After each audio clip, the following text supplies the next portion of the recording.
Hello! Oversimplified. Hitler. Part 2. Adolf.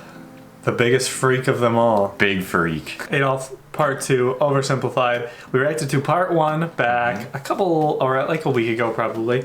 And yeah, very interesting to learn some more about his early life. I've definitely heard some of the stuff about his early life traumas and how obviously that kind of led him to being a terrible person, at least in some parts of the way. I'm sure there's definitely some either mental stuff going on in there, because you don't just go from your dad spanks you a lot to I'm gonna kill everybody, because there's definitely something going on in there that isn't 100% from his environment. Yeah, I don't feel like killing people right now. Yeah. And your dad spanked you before you came. He did, yeah. But yeah, let's do this. If you enjoyed the video, subscribe, like the video, let us know what the next Oversimplified we should watch is. We're probably going to do World War II, because that seems to be the course segue. Yeah. That's me writing a segue. I feel like Hitler would have wrote a segue if he probably would have existed. He probably would have. He would have had his mustache and his art painting. Would have been Yeah, but the ones that don't go super fast either. Yeah. Just the mall cop ones. Yeah. Anyway, okay, let's do this. Since Germany's military had to be reduced, Hitler could no longer remain a soldier after the war, but he kept working for the army as an informant. After the war, communists in Germany had attempted a revolution, and the government was worried about communism in general. So Hitler was tasked with infiltrating and reporting on any new political parties that could pose a communist threat. A new party called the German Workers' Party threw up a whole bunch of red flags, so Hitler went along to one of their meetings, but found that they weren't communist at all. They were extreme right and shared many of his extreme beliefs, so he left the army and signed up to join the party. His fantastic speaking abilities impressed the party's leadership and supporters, and he very quickly rose to the top. He decided the party needed a makeover, so he renamed it to the National Socialist German Workers' Party, or Nazi for short, and he gave it a new color scheme. The Nazis weren't very specific on policy, but Hitler made extravagant promises to return Germany to its former glory by undoing the Treaty of Versailles and reuniting all ethnic Germans into one nation. He also said that only pure Aryan people should be allowed to be citizens, and that all Jews would lose their citizenship. These ideas were already common in extreme right politics, but what set the Nazis apart was Hitler himself, and they quickly became the leading party on the extreme right.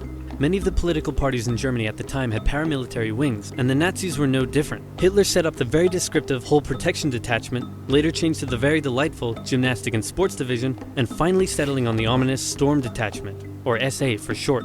Their job was to defend Nazi party meetings and intimidate political opponents, and they would frequently engage in battles with communists on the streets. Since the Allies had demanded a reduction in Germany's military size, many trained soldiers were left unemployed. They liked the Nazi ideology, and it was only natural for them to join the SA, which grew larger and larger over time.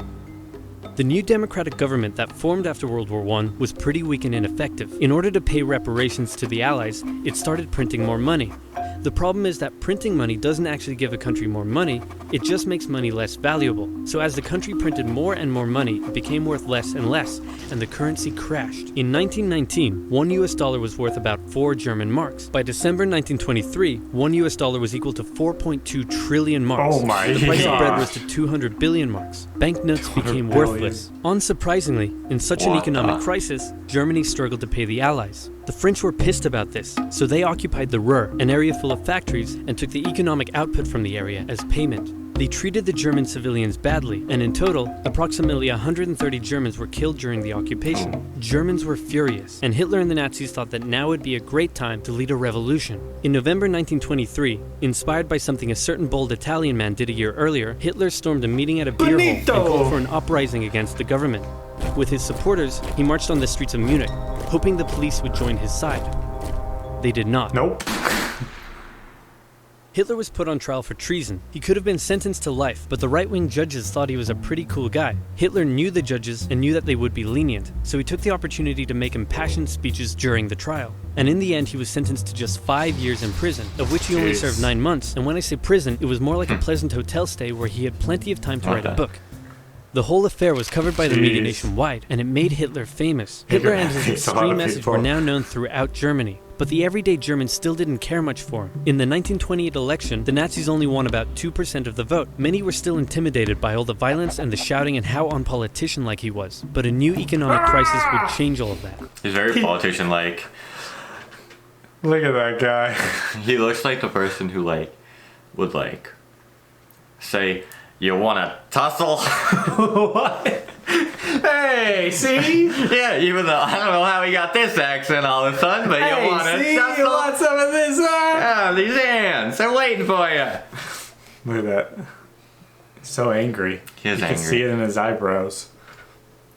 To help Germany pay its reparations, America agreed to give it loans. In October 1929, the Wall Street crash happened, and America wanted its money back. The economic strain this put on an already struggling Germany was severe. Unemployment skyrocketed, poverty was widespread, and Germans were sick of it. It was clear that the newly formed democracy wasn't working. In the face of crisis, Germans began moving to the political extremes. If you were German and wanted change, your choices now were either the communists or the Nazis. Hitler claimed that he was the only one who could return Germany to its former glory. The Nazi Party used propaganda to make Hitler seem like a great and powerful man, and they gave the German people a scapegoat to blame for all their suffering. The promise of a single strong dictator was a breath of fresh air for Germans after years of failing democracy. Some bought into his extreme ideology. Some didn't agree with the racism, but were willing to vote for him anyway. Many didn't know much about politics at all, but just got caught up in the hype. Election after election, the Nazis became more and more popular, until in 1932, they became the biggest party in the German parliament. Hitler came to truly believe that he was some sort of great, destined savior of Germany. He turned megalomaniac. He decided to run for president, and did surprisingly well, but still lost to the extremely popular World War I general, Paul von Hindenburg. What the heck? That was so Since he was now the leader of the biggest party, though, he demanded President Hindenburg make him chancellor. But Hindenburg was reluctant, seeing that Hitler was clearly such a big racist. Industry leaders urged Hindenburg to give Hitler the chancellorship, fearing the rising support for communism, and leader of the Center Party von Papen, who had been secretly negotiating with Hitler, said to Hindenburg, "How about we make Hitler chancellor on the condition that I get to be vice-chancellor and most government jobs go to us moderate conservatives? That way, I'll get to keep my power, we'll get to keep our power and we'll control Hitler like he's our angry little puppet." What could possibly go wrong? As it turned out, everything. Hitler became Chancellor of Germany in January 1933, but he was not yet a dictator. In February, the German parliament building was set on fire.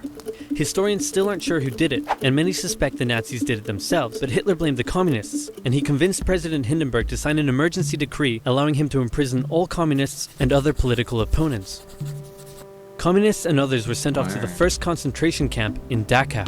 At this time, the elderly President Hindenburg passed away, giving Hitler the perfect opportunity. He introduced a law to parliament that would allow him to make all future laws and decisions entirely on his own. With his political opponents in prison and the SA intimidating others, Hitler's law passed. Just 2 months after becoming chancellor, Hitler was now a dictator. He still had one problem. The leader of the SA wanted the SA to take over the job of the regular German army, and the German army didn't like that idea. Hitler needed to maintain the support of his professionally trained German army, more so than his rough and rowdy SA. So one night in June 1934, he had Röhm and many other of his own SA officers rounded up and murdered. While he was at it, he took the opportunity to brutally settle some personal scores as well. Politicians who had disagreed with him in the past, reporters who had printed negative articles about him, one guy who did absolutely nothing, but they thought he was someone else. In some cases, even their families were murdered. In total, up to 200 people were killed in what became known as the Night of the Long Knives. The army, now satisfied that they wouldn't be replaced, pledged total allegiance to their new Führer, and Hitler's control was now absolute. Life in Germany changed violently. Freedom of the press, expression, and public assembly were suspended. Jews were initially branded and their businesses boycotted. And eventually, Hitler would go on to have 6 million Jewish men, women, and children killed in concentration camps. Hundreds of thousands of people were forced into sterilization for physical and mental imperfections. The Hitler Youth became a way to brainwash the young. Boys were trained to fight and returned home from camp violent.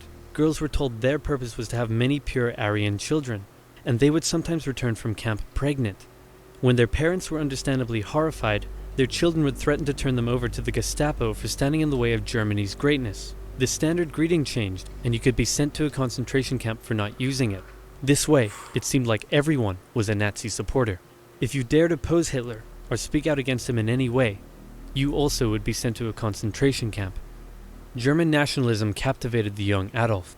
Extreme ideology and anti-Semitism festered in him as a young man living a hard life on the streets. Germany's defeat in the First World War filled him with hatred and a thirst for vengeance. A political movement that treated him like a god, and hundreds of thousands looking up to him as their savior, made him a megalomaniac. And soon, his aggressive foreign policies would drag the world into a second tragic global conflict, otherwise known as... Oh. Wow. Wow. Yeah, I mean, rough life for young Adolf. Yeah, a lot of trauma, a lot of anger, a lot of resentment built up through the whole thing. And it turned him into an insane person. Yeah. What would have happened if he would have got into art school? If he would have gotten into art school, dang. He just would have been an angry painter. He just would have painted pictures of him murdering people instead of actually doing it. And then people would be very like, "Ooh, what's going on here?" And then they'd like report him, and then I don't know. Yeah, interesting. Yeah. Wow. That is. There's not a lot of good things No, there. no, definitely not. His family, his father, not a good dude. No. I think it just runs in the Hitler blood. Yeah. And then The mustache. It's all fueled through the mustache. it's the mustache. But yeah, he did some incredibly terrible things. And we all know him now. I guess he partially... He's hiding. Yeah, he's still in Argentina, riding on a T-Rex. Mm-hmm. There's a movie about that.